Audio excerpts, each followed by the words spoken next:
Ladies and gentlemen, the Vice President of the Republic of the Philippines, Honorable Sara Zimmerman Duterte!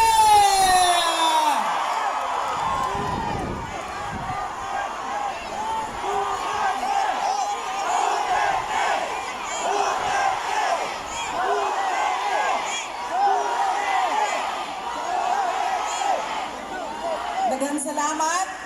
Maayong hapon kaninyong tanan. Assalamualaikum warahmatullahi wabarakatuh. Madayaw ug maayong adlaw kaninyong tanan. Magandang araw sa inyong lahat. Unahin ko po muna ang aking mga pagpapasalamat. Unahon ako ang mga pagpasalamat. Una sa atong Governor Manny Piñol, sa atong Vice Governor Efren Piñol, kay ilaming gipahuwam og stage, microphone, suga, kuryente, tanan para makahatag og mensahe sa inyo karong hapon ug makauban mong tanan karong hapon dinhi sa probinsya sa North Cotabato ug dinhi sa syudad sa Kidapawan. Daghan salamat kaninyong tanan sa inyong oras ug panahon. Daghan sa inyo ang wala pa'y paniudto, wala pa nagmerienda, samot nag wala pa'y panihapon, way naandam na panihapon. Tungod kay gihatag ninyo ang inyong adlaw, ang inyong oras ug ang higayon para kanamo ug para sa ako aron makahatag ko og mensahe para senators sa Duterte ug sa PDP ug para sa atoang nasod. Daghan kay salamat mga kaigsuonan nako dinhi sa probinsya sa North Cotabato. North ba o Cotabato na lang? Ginatanggal na ninyo North? Murang North and South Korea. Magpasalamat ko gikan personal sa ako ang mga kauban sa opisina ug sa mo ang opisina ang tanggapan ng pangalawang pangulo sa inyong padayon na suporta ug pagsalig kanamo taliwala sa mga pandaot ug pagpalisod-lisod sa amoang opisina. Daghan kayong salamat kaninyong tanan. Ang sunod na pagpasalamat gikan kay dating Pangulong Rodrigo Duterte. Daghan kayong salamat sa inyong pagmahal, sa inyong padayon na suporta, sa inyong pag-celebrate sa iyang ika-80 nga birthday atong Marso 28 ug sa inyong pag-ampo nga siya mabalik na gyud dinhi sa atoang nasod. Daghan kayong salamat. Kadjut lang. Mabalhin ko diri sa init kay naluoy ko aning mga kauban nato dinhi nga nagbabulan sa init. Para fair.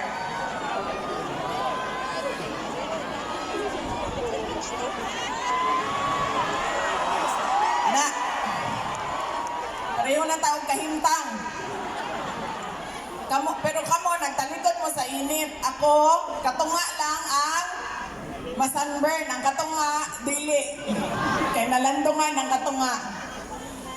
Ang sunod na pagpasalamat, gikan sa amuang pamilya. Ang pamilya Duterte. Dako kaayo mi og utang nga kabubuton kaninyong tanan mga kaigsuonan namong Pilipino sa higayon na ginahatag ninyo kanamo nga makaserbisyo sa atoang nasod. Daghan kayong salamat kaninyong tanan. Kibaw mo, karon na eleksyon, bisa pa man na ako sa entablado, bisan asa na ko naabot ug naghatag og mensahe sa ato ang mga kaigsuonang Pilipino, dili ko kandidato karon na eleksyon. Sama ra ko ninyo nga botante karong eleksyon. Maunang doon ako'y mga giandam nga mensahe aron magpasabot sa tanan kung unsa ba ang nakita nako nga mali na ginabuhat nato kada eleksyon nga hinungdan sa pagbalik-balik sa problema o kalisod sa ato ang nasod. Una, kada eleksyon ang ato ang ginaboto kadtong ato ang mahinumduman paglingkod nato sa polling precinct. Kinsa man to atong mga mahinumduman? Kadtong mga ni kanta, ni sayaw, naghatag og kanang mga dancers, kadtong mga nakapalingaw sa ako kay daghan kaayo og joke, kadtong mga nindot sa pananaw. Mao ang ato ang mga mahinumduman permi. Kadtong mga makita nato sa social media, sa TV, kung kinsay mga sikat, kung kinsay mahinumduman nato, balik-balik ang apelido dinha sa pwesto, mao dayon ang ato ang ginaboto. Dili na ta nagapangutana sa kandidato. Ikaw nga kapila na nagtindog dinha sa entablado, daghan na kaayo kag gisaad para sa ato ang komunidad, para sa ato ang nasod. Pero ang pangutana, doon na ba kay gituman sa imuhang mga gipangsaad kaniadto? Mao ka na ang kuwang nato. Malingaw lang ta, makakatawa ta, boto dayon. Kinahanglan palawmon nato ang pangutana sa kandidato. Kapila na nako nagihatag akong boto nimo? Unsa man ginabuhat nimo? Unsa man isaad nimo? Nga gihatag nimo sa katilingban? Sama sa 20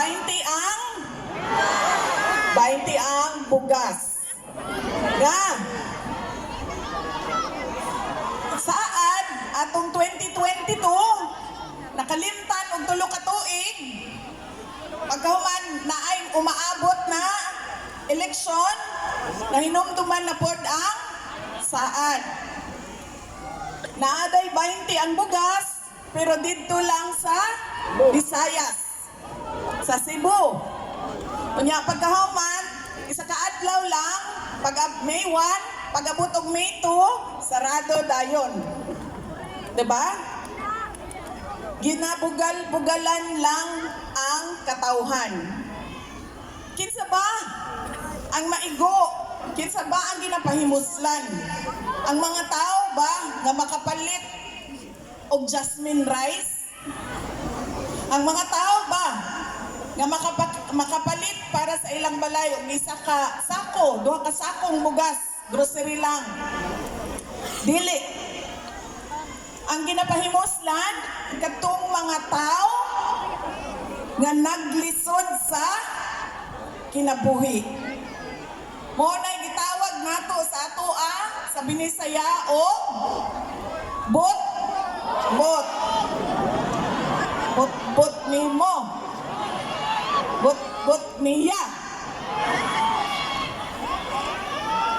Nga ginatawag po nato karon o budol. Scammer. Mo na to ang mali. Sa sunod, kung nalingaw ta, di ta muundang sa ato ang katawa. Muta na ta. Balik-balik na kanina, kapila na ti kag iboto. Nahimo kang gobernador, nahimo kang senador. Ngano iboto man di ka usab. Unsay saad nimo, maging hatag nimo para sa ato ang nasod. Ikaduhang mali nato, balik-balik mga Pilipino. Ang kanang mga gikan sa dagkong pamilya sa mga politiko. Automatic ang ato ang boto. Di na ta mulayo dito sa Duterte na apelido. Dili tungod kay Duterte na automatic ang inyong boto, shade dayon. Ay, kaila ko ani. Anak ni atong mayor, anak ni sa dating congressman, igsuon ni congressman, pag umangko ni vice governor, igagaw ni board member. O sige, boto. Wala na ta. Mangutana. Ikaw nga nagtindog din ha, nangampanya sa amo ang boto, nagsigig saad sa amo ang. Unsa ba imuhang abilidad o kapasidad na mamuno sa ato ang syudad, sa ato ang municipality, sa ato ang probinsya, sa ato ang nasod? Kay tungod iladon sa ato ang apelido, nahimo pong automatic ato ang boto. Nakalimtan na nato ang pangutana sa abilidad o kapasidad. Ang capacity niya and ang ability niya to lead our communities. Ikatulong mali sa mga Pilipino, balik-balik kada eleksyon ang pagbaligya sa Oy, kabalo kayo sila, oh. Yeah. Pila may palit din sa boto ninyo. Wala? 5,000 na o 500? 500? 5,000?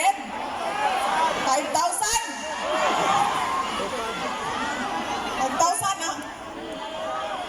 5,000. Itago sa pangalang unsa? Ayuda, akap, AIDS. Pila na, ka-eleksyon, kita ni dawat og 5,000. Igno na lang nato, tulo ka-eleksyon na tanang boto, upat ka-eleksyon. Kada eleksyon, 5,000. Sa pila na to? 20,000 na to. Sa nilabay nga upat ka-eleksyon. Ngano, naglisod manggihapon ang ato ang nasod. Ngano, daghan manggihapon ang pobre. Tungod kay, gi-shortcut man nato.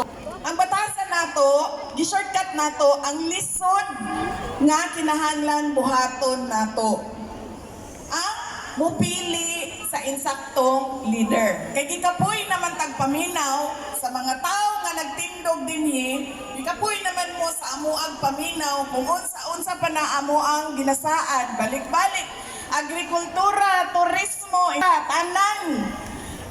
Musaka ta sa langit, munaog ta sa yuta, mubalig na punta sa langit, undangon ako ang ulan para kaninyong tanan.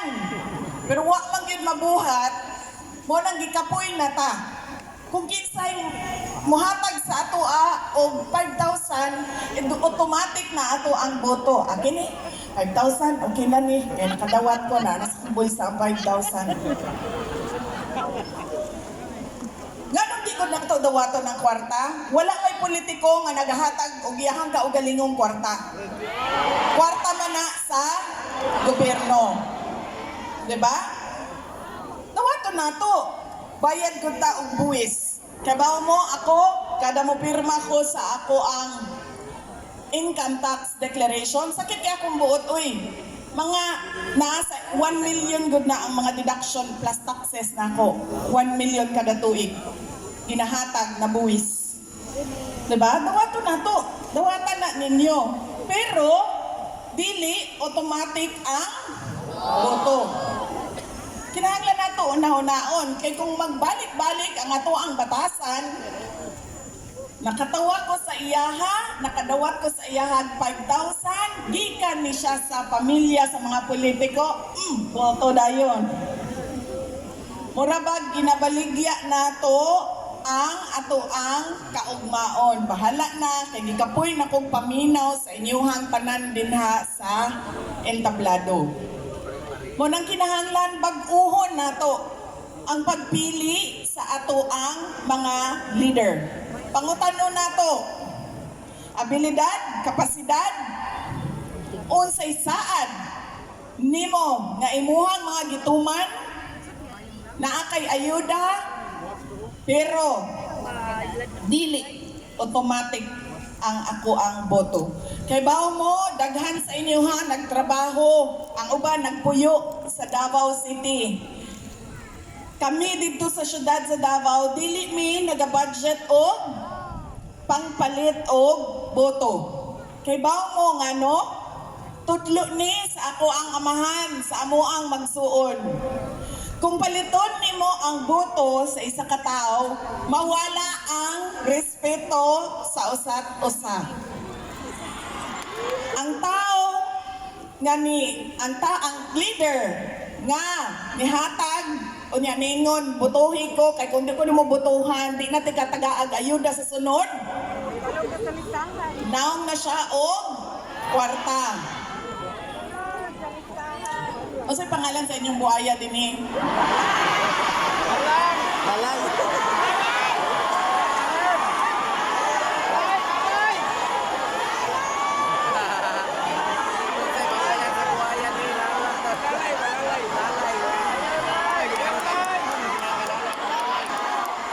Tourist spot man na kay magpa-picture mi unya. Tourist spot man na din eh? Inyong buhaya. Kalimot ko sa akong istorya. Ang naong og kwarta. Diba?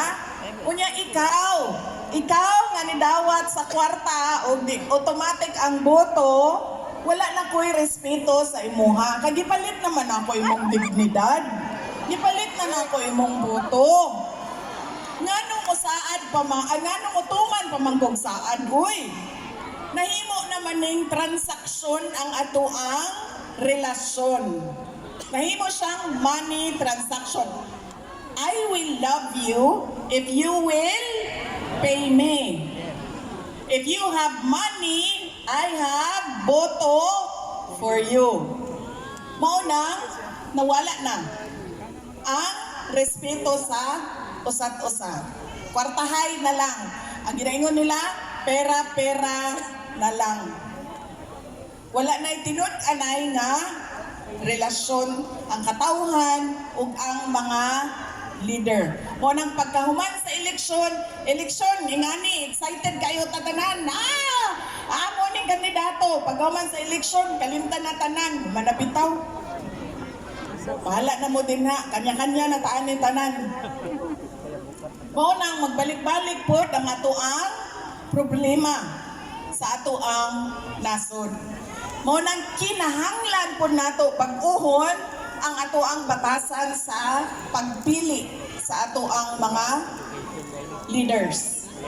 Sakit kayo sa ako ang buot sa tinuod lang. Pag musuroy ko, kunya mangutana ko, pila ang inyuha ang isa sa pinakadako na mga palitay og boto og sa Bohol 5,000, 10,000 pud ilaha didto. Sa inyo 5,000 didto ang pinakagrabe sa Zamboanga City. Kaya balo mo pila ilahang akap. Pila ang 5,000 ninyo? AX o akap? Ha? AX? Ako ang gahapon. Di ba 10,000 man ang AX?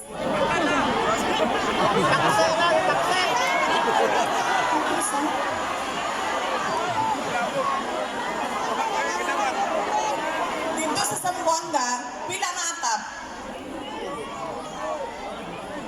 Pila ang akap? 5,000, di ba? 5,000 ang kasulat sa budget, 5,000. Dito, Zamboanga City, 1,000 lang ilang akap, nawala ang 4,000.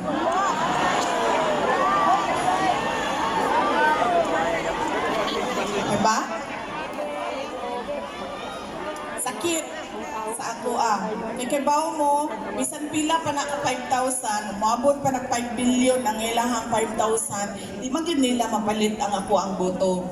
Di yun nila mapalit ako ang pagkatao. Sakit sa ako Kikibaw mo, nakadungog ba mo og dato nga engineer, dato nga doktor, tag-iya sa Mercury Darag? Ilahan ipalit ang boto og 5,000? Wala. Kakinsang boto ang ginapalit? Sa mga tao nga naglisod. Sa mga tao nga gabalik-balik ang kawadon sa ilahang pamilya. Ginapahimuslan nila ang kapobrehon sa mga tao. Mao nang wala na ko'y pakialam.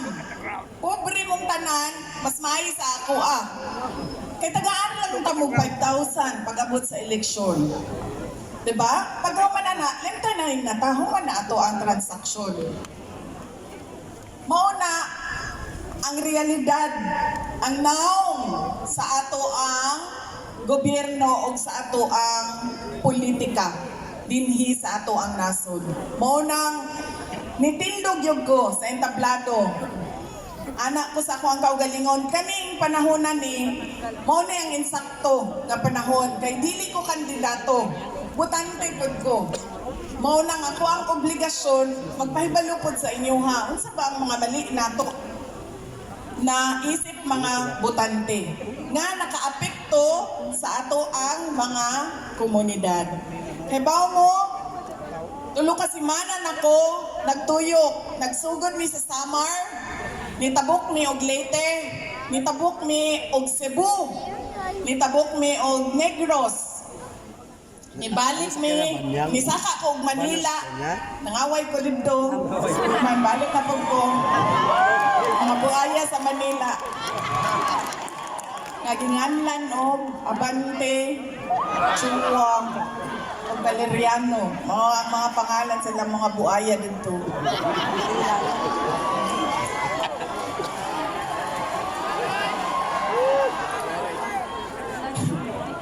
Ikan Manila, nibalik ko og Cebu, itabok na po, balik po kog Leyte, nagsurigaw na ko. Surigao, Cagayan de Oro, Zamboanga City, Basilan, Cotabato City, unya dinhi na sa inyo sa North Cotabato. Sa tanan nga lugar nga mobisita ko, daghan kaayong tao. Mangutana sila sa ako, kamusta na si Pangulo Rodrigo Duterte? Daghan kaayo ang musulti sa ako, ingna siya palihog, mahal nako si Tatay Digong. Ingna siya palihog, mag-amping siya sa iyang kalawasan, sa iyang lawas, sa iyang health, sa iyang kalusugan. Mag-amping siya dinha sa detention center. Nagaampo ko para sa iya. Daghan kayo. Lain-laing klaseng mensahe, best wishes tanan para kay Pangulong Duterte sa mga tao na wa gyud ko kaila kung sa ilahang mga pangalan. Pero pag mag-atubangay nami, kusyagit yun sila. Ikamusta mo ako kay Tatay Digong? Sa mga nangumusta sa iyaha, maghatag lang ko og update. Ang iyahang challenge kada adlaw dito sa center mao ang trabaho pang balay. Di siya kamao magluto, dili siya kamao maglaba, di siya kamao manhinlo sa iyahang kwarto. Kay kini tanan ginabuhat tanan sa iyahang girlfriend. Yang girlfriend ang gabuhat ani tanan kaniadto. Maunang karon na siya na lang usa, di na siya kamao. Kausa giingnan nako siya kay namroblema ko sa sugod. Kay siyempre na may pagkaon dito no. Unya ilang pagkaon dili man ka ng Pilipino nga na. Ang ako abay ang papa kay kanang kuan baya na yaha pirmi inununan, pritong isda, anak pirmi babalik-balik, munggus, bulag. Wala na tanan dito. So naglisod siya. So gingnan nako siya, ang pinakadali ani dinha sa inyohang grocery sa sulod, palit kag itlog, paminta ug asin, paghuman init na tubig nga mantika, imuha ng lutuon, scrambled egg na siya. Paghuman ning tan-aw siya sa kuan ingon siya nga di magani ko kamao magpabukal og tubig, imuha na inoong kong palutuon og itlog. Okay, ningon ko sa iya ha. Okay, di lang ko ta mga suko, good? Wa man ko kay balungay nga ka grabe ang imohang kuan. Kawad-on sa sulod sa kusina. Wa magiday kay nahibalan. So ringina na ko siya, nahala sige, kanang mag-order lang taog rice. Amo ang ingnan sa abogado nga orderan ka og kanon kada kada meal nimo, kada kaon nimo dunay kanon. Ikaw na'y bahala og tuyo-tuyo suka-suka dinha sa ilahang sudan. Pagkahuman ka usan, nanawag siya sa kuha na ako sa barge gikan Cebu, Tabok og Negros. Nawag siya. Ingon siya sa kuha. Inday Sara, kay dili man gud nimong mahibalaan nga gikan sa Netherlands ang nagatawag. Ang mugawas nga numero kay Pilipinas na unknown number na Philippine number ang mugawas. So pagtubag na ako, iko hello. Ana siya, Day Sara, imuha ning amahan. Ito, siya nakainomdom pa baka na ako. Iko alam man, oy, amahan, buti ka. Siya, basin mabulok ko din ha, di kalimtan ako nimo. Ingon ko sa iya nga, wala kaya yun minalimot nimo. Daghan kaayo sa ato ang mga kaigsuunang Pilipino ang gaampo nga mabalik yung ka sa ato ang nasod. Pagkahuman, ingon ko sa iyaha, kay ang mahinumduman baya nato kay President Duterte, kadtong iyahang presidency, di ba? Na fighter kaayo, kanang isog kaayo. Ang ako ang amahan baya karon 80 anyos na. So medyo hinay na gyud siya. Sakit na iyang tuhod, sakit na iyang likod, sakit na ang tanan. Kung usa ginabati sa inyong lulo ug lula nga 90, 80 years old mo na iyahang ginabati. Mo to ingon ko sa iyaha. Ug do na kay nabati nga sakit sa ulo, sakit sa tiil, unsa man na, ingna ang imuhang doktor. Kay kada buntag siya gabisita sa imuha, kinahanglan nimo isulti sa imuhang doktor aron mahibaw siya kung unsang tests ang iyahang ipabuhat. Moto niyan siya, okay raman ko, sakit akong dughan. Moto niyan ako ngano, anak ko, ingna na dito ang doktor, ayaw ibaba na ng telepono, ingna na dito, sakit imong dughan, kay basi nag-heart attack ka. Kaya siya, dili, sakit akong dughan, sakit akong kasing-kasing, kay nangawala ako ang mga girlfriend. Ingana ako ang amahan, no? Doon. Wala daw iyahang mga girlfriend. Anak ko, hey, ay kaguol. Ang imuhang duha ka girlfriend na dinha sa gawas sa detention unit, nagahulat nga makagawas ka. Gaaway pa manggani sila. Sige, gaaway. Basta lagi, kung makita ninyo ang group chat.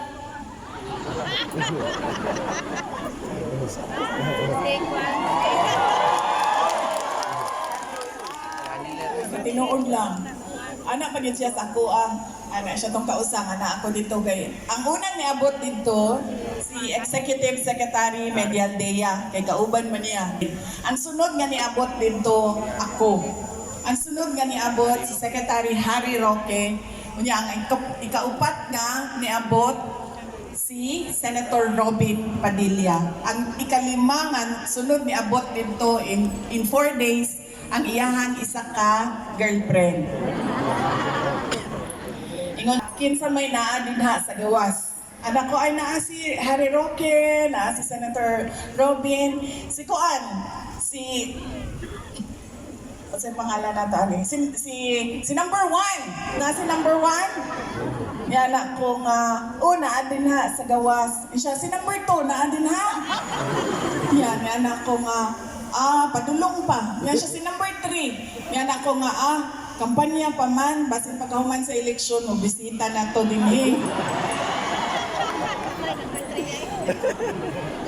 Ingon siya sa ako Ingon siya sa ako Taro nga ba yan na ilahang schedule ha? Nga dili sila mag-abot o dili sila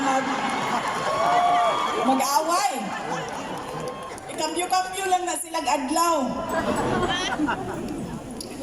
Mao na ang iyahang mga problema dito. Magluto, ang iyahang girlfriend, ang paglaba sa iyang mga sanina, o ang paghinlo sa iyahang kwarto.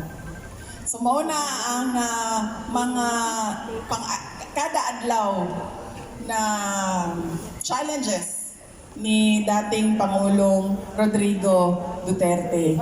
Daghan kayo ang gaampo nga mauli siya. Katong nag-rally ni sa Manila, pagnaog na ko sa stage, naay gamay kayo nga bata. Ginaistorya ko niya mo, to niduhol ko sa iya ha. Ingon siya, ibalik mo si Tatay Digong dito sa ating bayan. Maugyod ang bilin o kanang command anang ingana kagamay nga bata. Mga kaigsuunan, nami mubo nga video nga giandam para kaninyong tanan aron makit-an ninyo kung giunsa nila pagkawat si President Duterte dinhi sa atoang nason. Naghangyo ang nasa likod, nga mulingkod kuno ang nasa tubangan kay di nila makit-an. Gob kay ngani ba ya? Lingkod mo. Sige lang, Gob. Anak man yun na. Kay kanang small but wonderful. Diba? Lingkod lagi mo kay nasuko itong nasa likod. Okay? Balik ko. Self-rated poverty in